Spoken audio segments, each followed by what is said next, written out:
What's up, everybody? We're back working on the old International Dozer today. We're closed for Good Friday, so Alex and I are over here trying to get this thing fired back up, and we want to see what it'll do.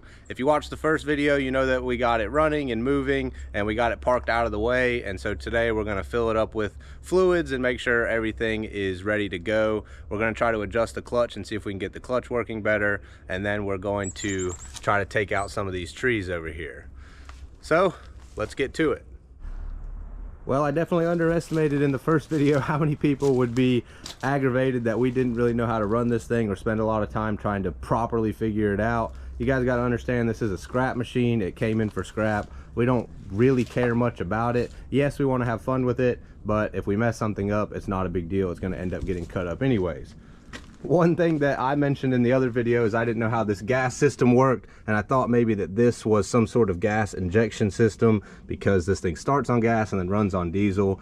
You guys very firmly let me know that that's the magneto, and to be honest with you, I wasn't even thinking that this thing had spark plugs or needed spark because it's a diesel engine, so that's why my brain didn't even go there. But either way, we're still not going to mess with the gas system. We're just going to fire this thing up with ether and then run it just off of diesel. The other thing is you guys seemed agitated that we weren't properly using the clutch. Alex did know which one was the clutch because it says on the instructions, but it ain't got no clutch. It's got no clutch. You heard it here first. So that's why we were trying to mess with all the other levers and gears and everything to see if we could get it into gear, and when we weren't able to, that's why we shut the engine off, put it in gear, and then fired it back up. So he's going to try to get that adjusted today so that we can actually use the clutch properly before we take off into the woods, because we don't really want to have to turn it off to switch gears or switch directions and then turn it back on. But he's already had the air blower up here off of the service truck, just getting all of the debris and leaves and everything that were up here. We definitely don't want this thing to catch on fire or anything crazy like that. But he's going to finish doing that and checking all the fluids. I got to go get some coolant and some engine oil. And then, oh, and fuel. We ran out of fuel last time, so I'm gonna go get those things. He's gonna finish buttoning this up, and then we'll fire her back up.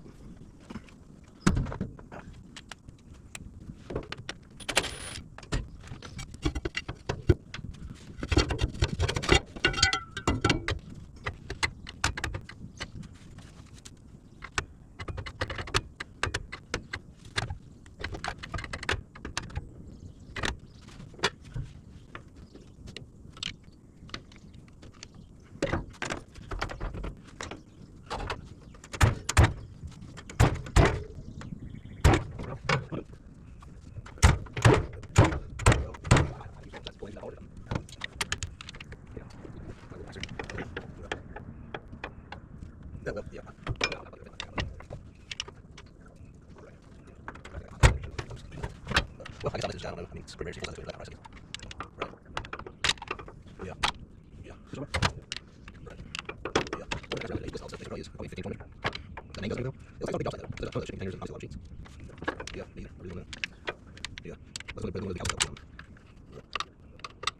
All right, so Alex just adjusted the clutch. You can see he adjusted it here on this far left side, and you can see where the clutch engages and disengages for the transmission.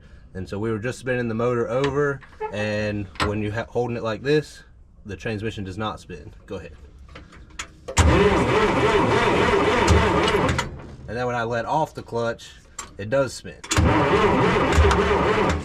So in theory now, when we have the engine running, we'll be able to push the clutch forward, get it in gear, disengage, and the machine should start moving. So we'll see. Now all we gotta do is top it off with fluids, put some fuel in it, and just the brakes. And we don't need brakes.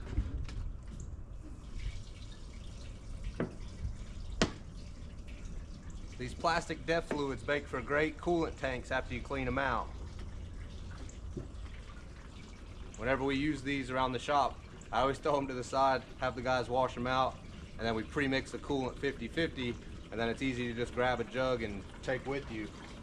Plus it having the spout built on it, it works better than new oil and gas tanks. Those things make a mess everywhere, which I'm about to use one. Put diesel in this. Sorry, splashed you. Yeah. Yeah, and we're in the recycling business, so reduce, reuse, recycle. And the reason why I like these jugs better than these actual diesel and gas tanks is because these spouts are horrible. It's supposed to be like a safety anti-leak type valve, and it just leaks everywhere. So to get this thing started, you have to push that down, push this in, and you end up with diesel all over the place instead of just a normal straight spout. So every time I use these tanks, I just take this off and dump it right out of that, which is probably less safe than if it just had a regular spout on it. But anyways, hopefully 5 gallons is enough to get this thing started and running, and then if the brakes work and the clutch is working, we're going to drive it across the yard to our actual diesel tank and fill it up.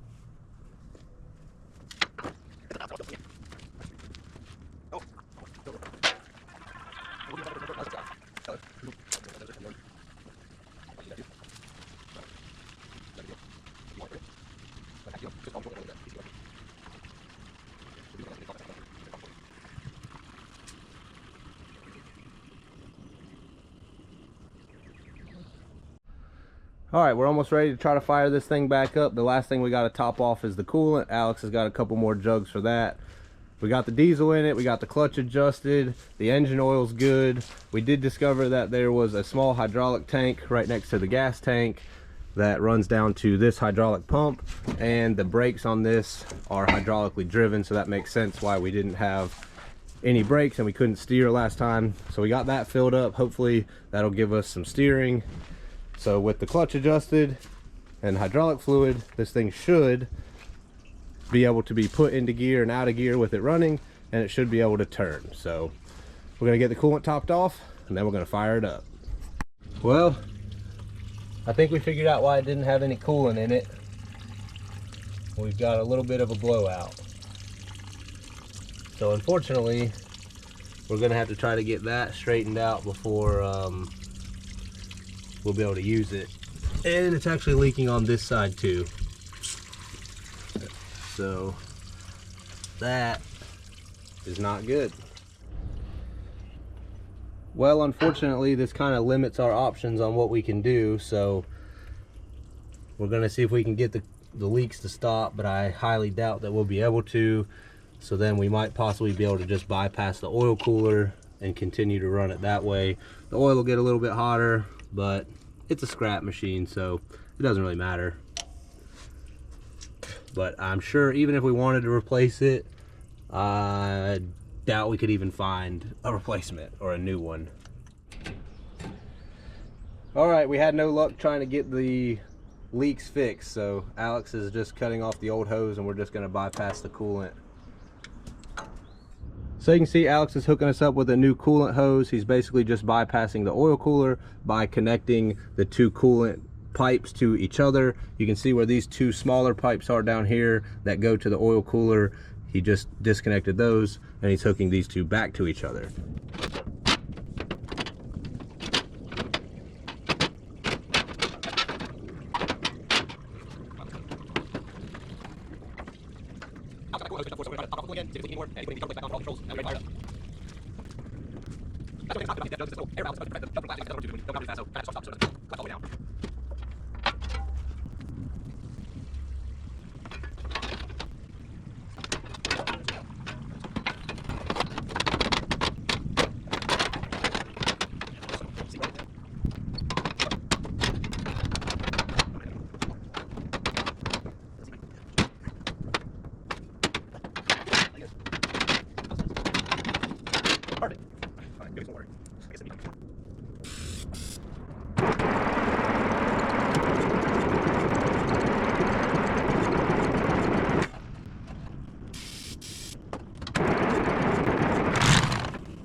Well, the hose fixed the leak at the oil cooler, and we discovered the real reason why this machine probably ended up in the scrapyard.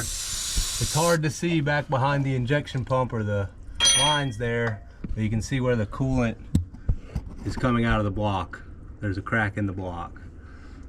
So the only thing we can really do is maybe clean it off and put some JB weld or something to try to temporarily hold it. We may just go ahead and fire it up, fill it up with water, and see what she'll do to the trees.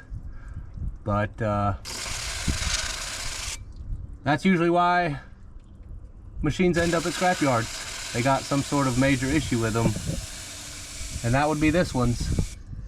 Well, as always, plans are changing. He's got some lab metal on the service truck, so we're gonna try to hit it with a wire brush real fast and then just try to kind of cover over the crack. Don't feel very optimistic that that's gonna work that great, but what do we have to lose?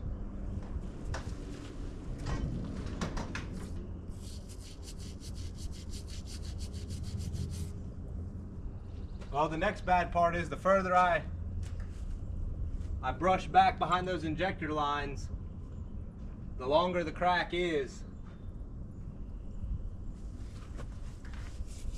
This is how it usually goes whenever we try to work on something. I pretend like I know something and can do it, and then I end up just wasting time and Alex has to actually do it. We have two service trucks. We got an F550, which one of the other mechanics drives now, but I used to drive it. And I used to tell people that was my truck to pretend like I was working on something. I would drive there and act like I could do something, and then I'd call him and tell him to actually come fix it. And let me tell you, I can't wait to read all the comments that say we're a disgrace for even attempting to do this, and that we should be ashamed that we're ruining this piece of beautiful antique US military history. But it's a scrap machine. It's at the scrap yard. Someone literally sold it to us for scrap. So get mad at them. Don't get mad at us. That one side stopped, huh? Yeah, it looks like it's actually stopped it or slowed it down. Not too sure how well this stuff's gonna set up while it's wet, but it's worth a shot. God, this stuff smells strong. Yeah. Don't wanna sit here and sniff that for too long.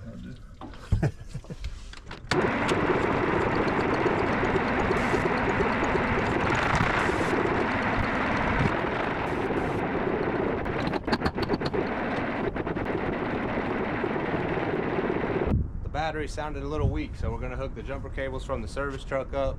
It has a jump system for 12 and 24 volts, so that should give us a boost. And then he was just checking the fuel filters to see if we got fuel back to the filters. And we do, so I think we're pretty close to hopefully getting it to fire.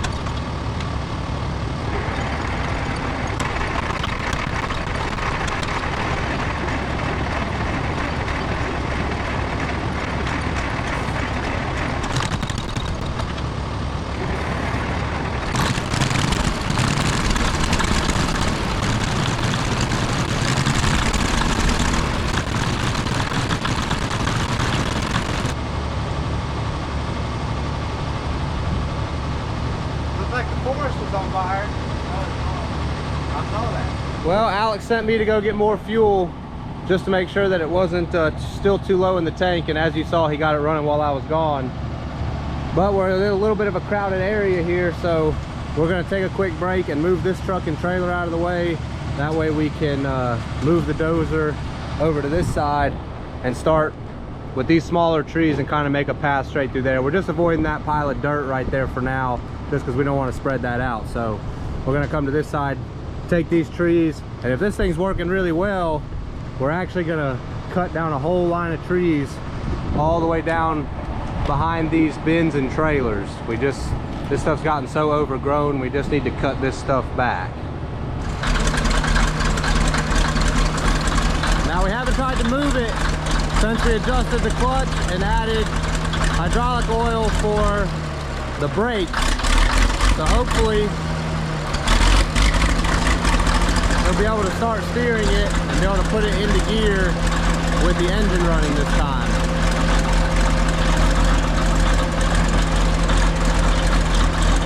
One thing we didn't mess with is the blade, or the adjustment for the blade. So he's having to, well, we let go of the lever now and it stayed up. But I still don't know that I would trust it all the way. So now he's got the clutch pushed in, and hopefully he'll be able to get it into gear this time. That looks like he was able to. Yeah. Well, whenever you put it in reverse, it's like it barely moves and then stops. I can see the tracks, like,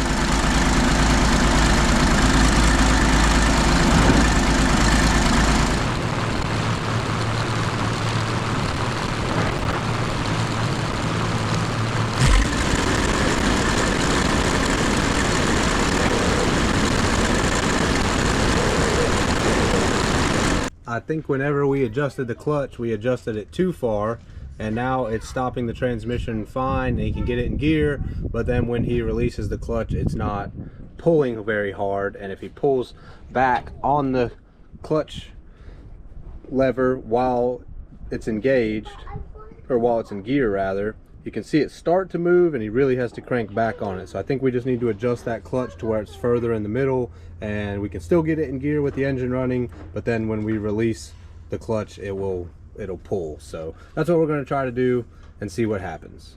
And I know all you guys are going to leave comments that you used to work on these back in Nam and we don't know what we're doing and all that, but I think we made that very clear that we don't know what we're doing with this machine, and it's a scrap machine, so we don't really care to just go with trial and error. If we mess something up, we mess something up. If we don't mess something up, we get to push some trees over. Alex told me to speak for myself. He said he did used to work on these back in Nam and he knows all about them, so he's gonna fix this thing right up. I missed this earlier. I didn't even know he got under here and adjusted these, so he's gonna back the brakes back off some, and maybe that's our problem. So what we discovered there is that the winch was engaged, and so instead of, sorry, I'm trying to see what he's doing and talk at the same time, but the winch was engaged, and so instead of sending power to the tracks, it was just sending power to the winch. And so we sort of had to figure out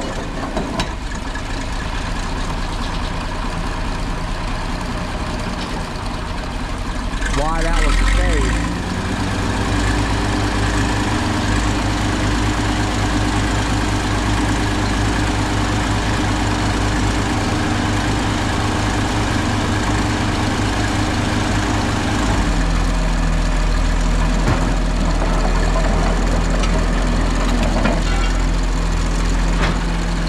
Whenever it gets to that point right there, it keeps locking up.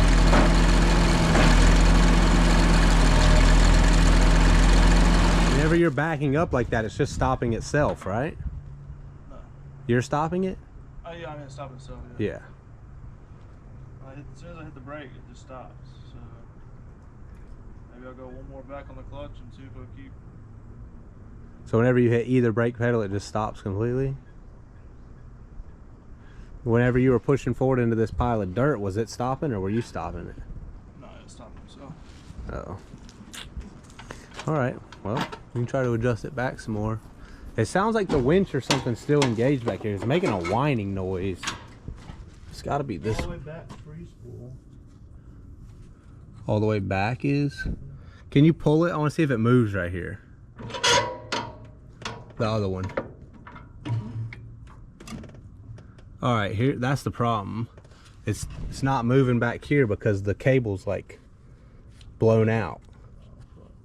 So we need to Grab it with something. Yeah. That's why it's staying engaged.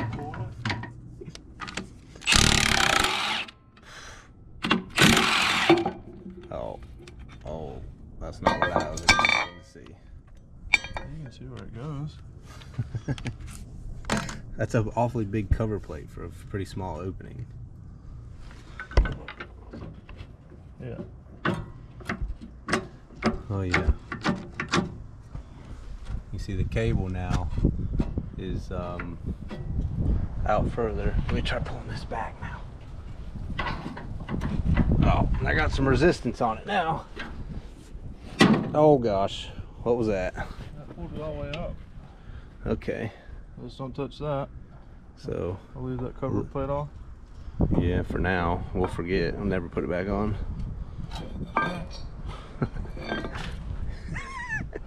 Where are the bolts? I don't know. I put them on top somewhere. Let me add this to our collection of cover plates that we're taking off. Those may or may not make it back on the machine or into the scrap pile.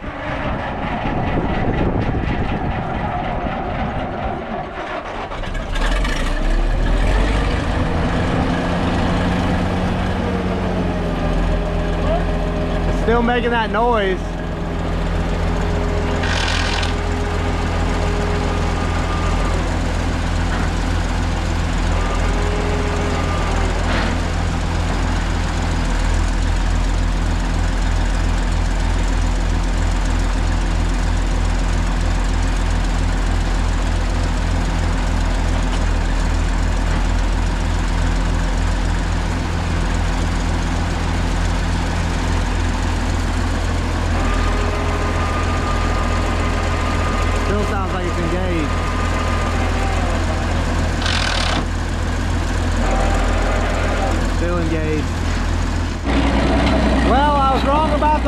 Because we can never get it to disengage, but somehow or another he's got the machine to move.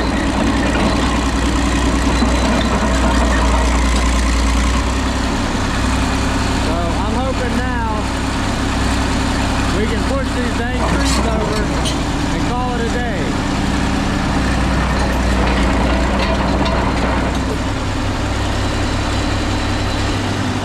Oh, sparks.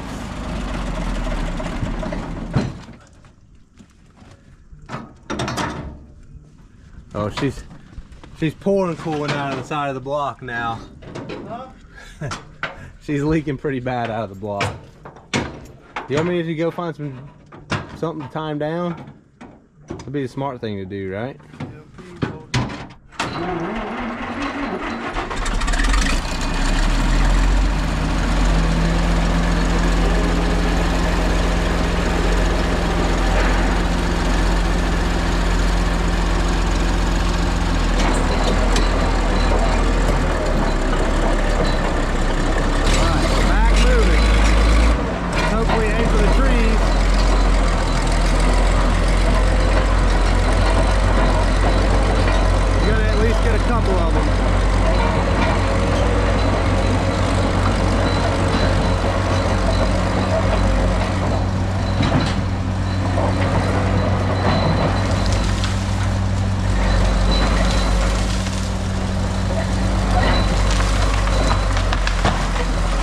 Go. That's what we wanted to see.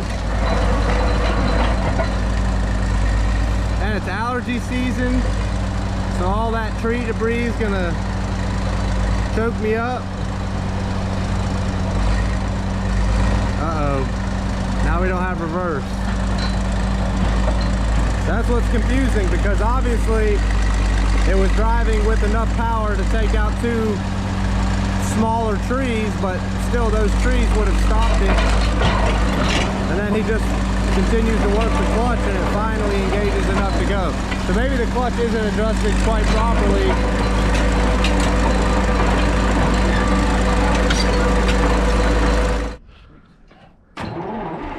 Alright, he adjusted one of the brakes again to try to get it to turn a little bit better. Now we're hoping for a direct hit on the group of trees.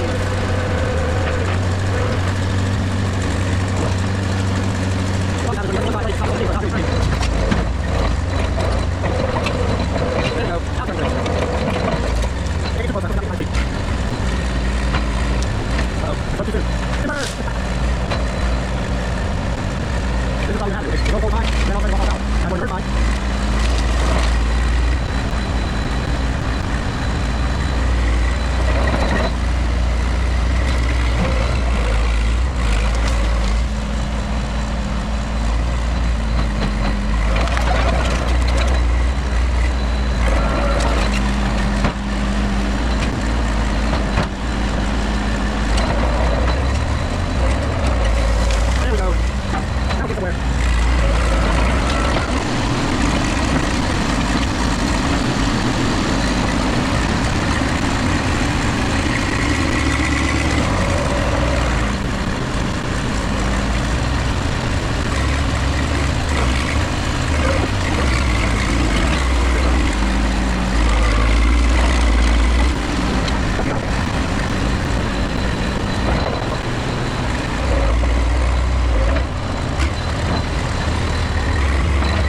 picking up the back of the machine, but it definitely took care of those trees pretty easily.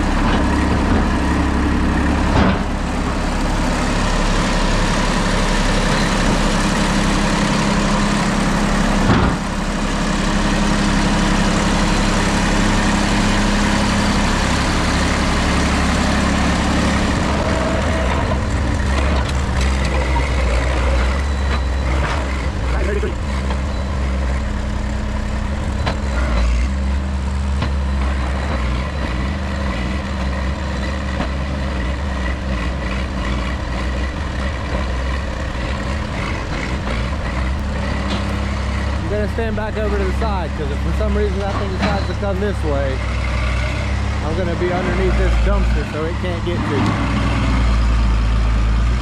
But see, that's what's crazy. That dozer's digging itself into a hole now with the tracks when sometimes it won't even drive forward at all.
Think she's getting a little hot? It was spinning pretty good. It just, I mean, you dug yourself into a pretty good hole there. It just wasn't enough to push that big tree over. That's a pretty big tree. But I think that's a success for the day. We accomplished what we set out to do. What we thought we'd do in 2 hours, we did. Well, we were ready to go. I thought it was a success, but Alex isn't satisfied yet.